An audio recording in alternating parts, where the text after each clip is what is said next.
Hey, what's up, fam? Pastor Sylvester of Life Impact Church once again.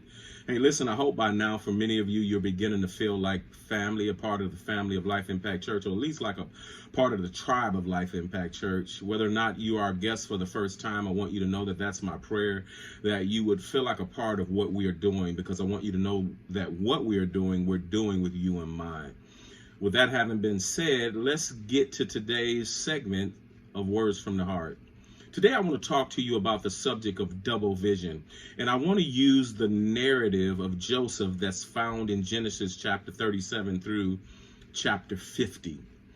I believe that there's going to come a time in all of our lives when we find ourselves in a place where our destination does not look like our destiny.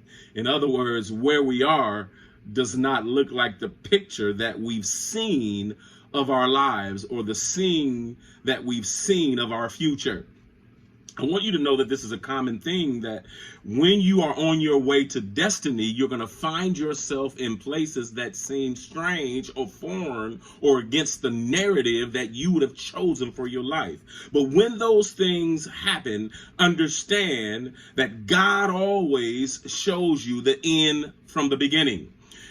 When Joseph, at the age of 17, began to see visions and have dreams of where God was going to propel his life in his future, he never saw the picture of himself being in all of these different places that he found himself in. But know this as a means of encouragement, point number 2, that where you are now is where you need to be for where God is taking you. See, I don't believe that when Joseph saw the picture of his life that he ever thought that he'd be in prison, or he ever thought that he'd end up in a hole, or he ever thought that he would end up in a place of slavery. But the Bible says in each case scenario in Joseph's life that the Lord was with Joseph. See, what I'm trying to encourage you to know is that where you are now is where you need to be for where God is taking you. And point number 3, understand this: God always takes in account human error. I don't believe God ever intended for Joseph to tell his vision or his dreams to his brother or to his father, but Joseph done it anyway.